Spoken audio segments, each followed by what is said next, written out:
बात पहले हमने की थी आर्टिकल पे, रिपोर्ट पे, स्पीच पे।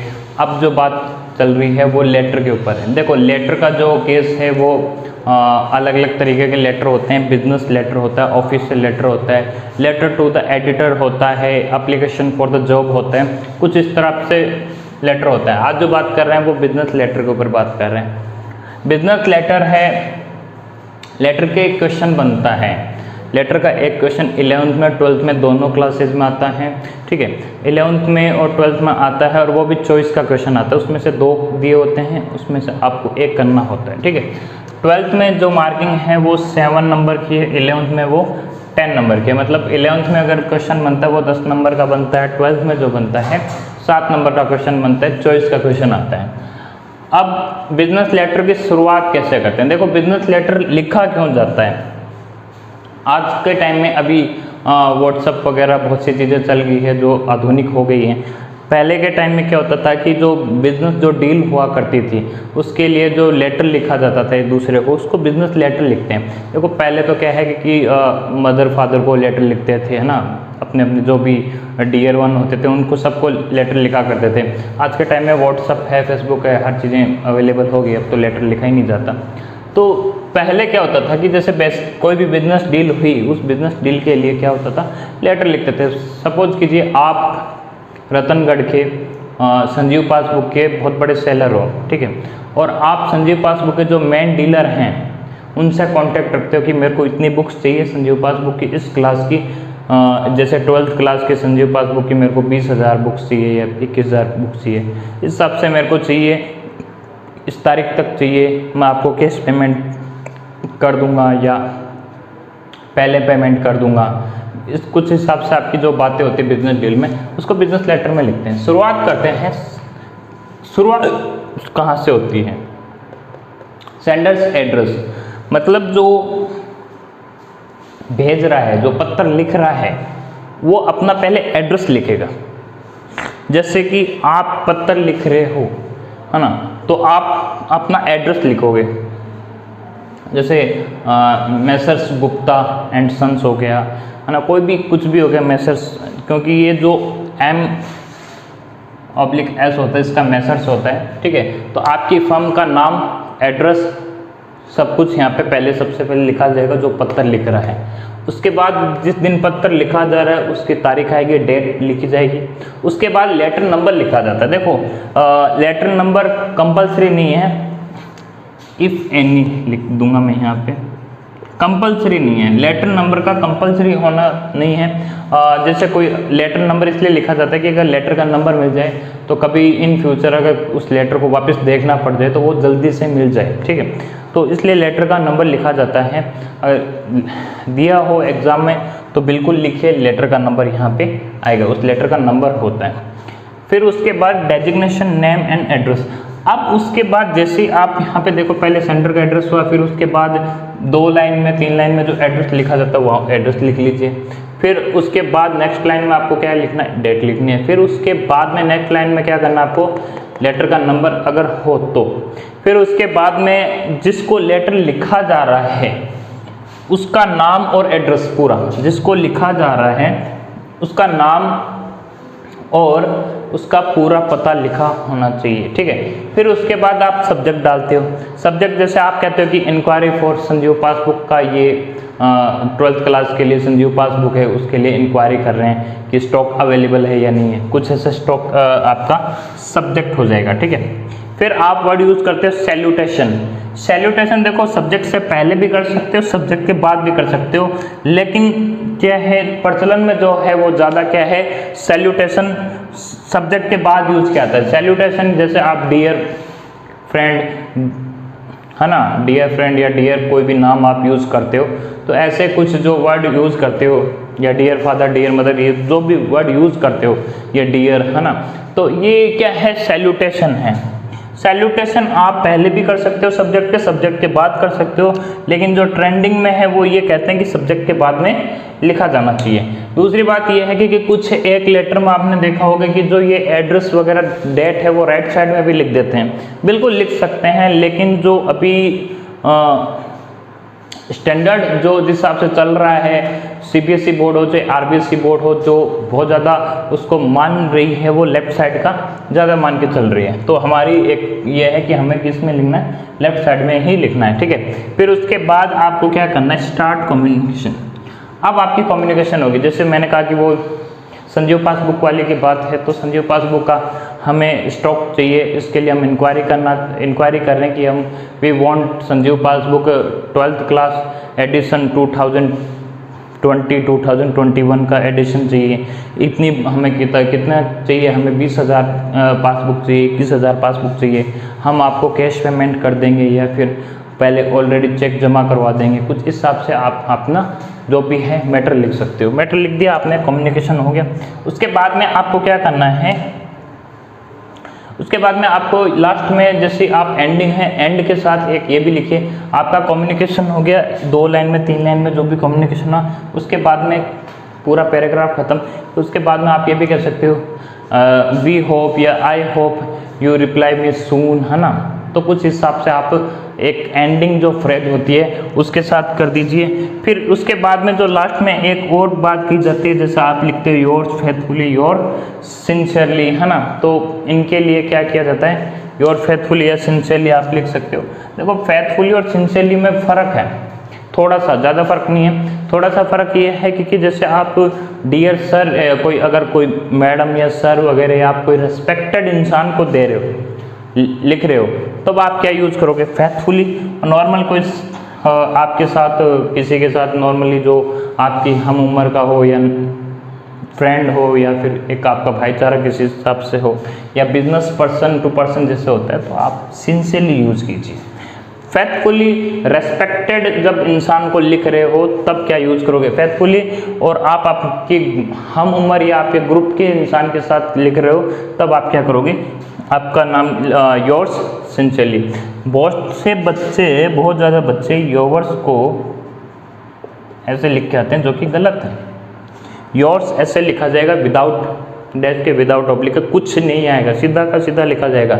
ये यहाँ पे ऊपर कुछ कोमा वगैरह नहीं लगाना, कुछ भी नहीं लगाना, योर्स सीधा का सीधा आएगा। योर्स को लिखने का तरीका ये रहेगा, ये गलत है, ठीक है। Yours faithfully, yours sincerely. फिर उसके बाद में अब आपको क्या करना है कि जो आपका बिजनेस फर्म है ना, अब उसका नाम लिखना है। नीचे क्या लिखना है, बिजनेस फर्म का नाम लिखना है। बिजनेस फर्म का जैसे नाम हुआ उससे पहले आपको क्या यूज़ करना है, वर्ड यूज़ करना है, फॉर यूज़ करना है। क्या यूज़ करना है, फॉर वर्ड यूज़ करना है, FOR फॉर। फिर जो भी आपका बिजनेस फर्म का नाम है वो लिख दीजिए। फिर उसके बाद में नेम लिख दीजिए, जो लिख रहा है नेम ऑफ सेंडर हो जाएगा यहाँ पे। फिर उसका डेजिग्नेशन ऑफ सेंडर, उसका क्या पद है, जैसे सेल्स मैनेजर हुआ, कुछ भी हुआ तो वो उसका डेजिग्नेशन हो गया, पद आ जाएगा, ठीक है। ये आपका बिजनेस लेटर यहाँ पे ख़त्म होता है, ठीक है। अब बिजनेस लेटर में 2 चीज़ें और भी होती हैं। जैसे ही आप इसको ख़त्म करते हो तो मान लो आपने, एक चीज़ और होती है एनक्लोजर। एनक्लोजर का मतलब होता है संलग्न, मतलब आप लेटर के साथ कुछ ना कुछ एक कोई और कुछ ऐड करते हो, कुछ पेपर के रूप में ऐड करते हो। फॉर एग्जांपल जैसे आपने चेक लगाया, उस लेटर में आप उसके साथ चेक दे रहे हो, उस लेटर में आप चेक दे रहे हो, तो वो एनक्लोजर हो गया। क्या हो जाएगा, एनक्लोजर हो गया। उसके आप डिटेल दे दोगे कि हमने ये आपको चेक दे दिया है एडवांस पेमेंट के लिए, चेक नंबर ये है, आप ये चेक कर सकते हो, ठीक है। ये एनक्लोजर हो गया। फिर उसके बाद ये क्या है, कंडीशन है, इफ़ एनी, अगर एग्ज़ाम में कुछ दिया हो तब एनक्लोजर का यूज़ करना है, वरना नहीं। फिर एक होता है पोस्टस्क्रिप्ट। पोस्टस्क्रिप्ट में ये होता है कि देखो क्या है कि एग्ज़ाम में मैं है ना हमेशा कहा है कि आप लिख के हो तो एक तो राइटिंग जितनी अच्छी सुधार सको उतनी ज़्यादा सुधारिए। सेकेंडरी चीज़ ये है कि आपको करना क्या है, आपको करना ये है कि आप जो ये लिख के आते हो उसके अंदर काटना छांटना नहीं होता है, ठीक है। जैसे आपने यहाँ पे मान लो कोई भी नाम लिख दिया यहाँ पे और फिर आपने ऐसे कट करके और फिर वापस लिख रहे हो, है ना, तो ये दिक्कत हो जाती है। तो आप अच्छे तरीके से इसको लिख के आइए। यहाँ पे आपको बिल्कुल भी कोई गलती नहीं करनी। इस पोर्शन में जैसे सेंडर का एड्रेस हो गया, डेट हो गया, लेटर नंबर हो गया, डेजिग्नेशन जिसको भेज रहे हो उसका नाम, एड्रेस, फिर सब्जेक्ट, फिर सैल्यूटेशन, इसमें तो बिल्कुल भी कोई गलती नहीं करनी है आपको, बिल्कुल भी, और कोई गलती नहीं करनी है।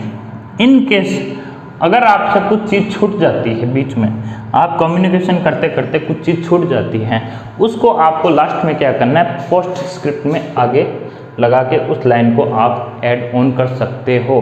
वो भी जब डेजिग्नेशन सेंडर आपने लगा दिया, उसके लास्ट में अगर एनक्लोजर है तो ठीक है, अगर नहीं है तो पोस्ट स्क्रिप्ट तब लगाइए जब आप कोई लाइन लिखना भूल गए हो, उसका जिक्र करना भूल गए हो, इसलिए लगाइए, वरना उसका यूज मत करना, ठीक है। दूसरी बात, जो बिजनेस लेटर लिख रहे हैं उसमें ज़्यादा इमोशन का यूज़ नहीं होता, एकदम पूरा फॉर्मल होना चाहिए। अगर आप कंप्लेन लिख रहे हो तो भी आपको भावुक होके कुछ अलग वर्ड का यूज़ नहीं करना, तो भी आपको एकदम पोलाइट होना है, एकदम हम्बल वे में, पोलाइट वे में आपको लिखना होता है। कंप्लेन हो चाहे कुछ भी हो, आपको अगर रिप्लेसमेंट की हो या फिर आप कोई भी चीज़ सामान लेके वो ख़राब निकल गया तो आप उसकी कंप्लेन कीजिए या रिप्लेसमेंट की कीजिए, तो गुस्से में कुछ ऐसा नहीं लिखा जाता, आपको उसको भी पोलाइट वे में ही लिखा जाना चाहिए, ताकि हर एक बिजनेस लेटर का रूल हुआ है कि हर एक बिजनेस लेटर को क्या लिखना है, आपको पोलाइट वे में लिखना है, सिंपल लिखना है, बड़े बड़े सेंटेंसेस नहीं बनाने, छोटे सेंटेंसेस बनाने, ताकि एकदम सामने वाले को, पढ़ने वाले को ईजी एकदम एक्सेस रहे। क्योंकि बड़ा सेंटेंस बना दे तो कहीं ना कहीं आप में भी प्रॉब्लम आ जाती है कि बहुत बड़ा सेंटेंस बना दिया, तो छोटा सेंटेंस बनाइए, दो सेंटेंस, एक सेंटेंस का दो बना दीजिए, लेकिन एकदम सटीक होना चाहिए, ठीक है। तो ये आपका बिजनेस लेटर का है। इसके बाद मैं आपको क्वेश्चन दे देता हूँ। क्वेश्चन आपको करना क्या है, एक बार देख लीजिए, आपके सामने ये पूरा है।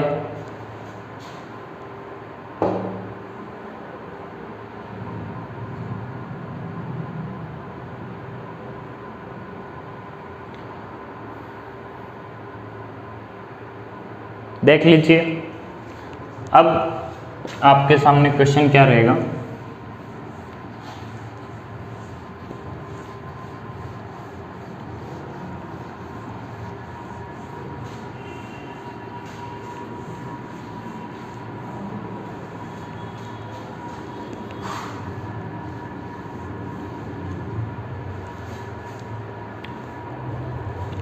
पहला जो है वो यही है कि inquiry about bulk stock of कोई भी बुक, एनी बुक, कोई भी आप बुक लिख लीजिए उसका पब्लिकेशन का, ठीक है। सेकंड जो क्वेश्चन बनता है, inquire about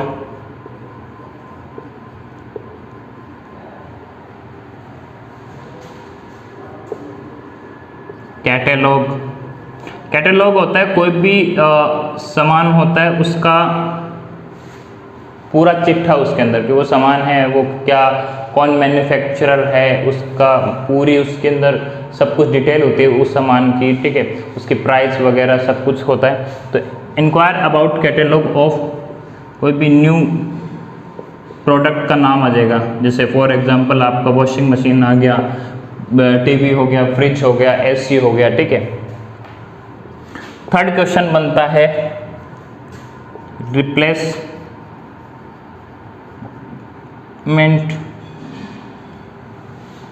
replacement of AC.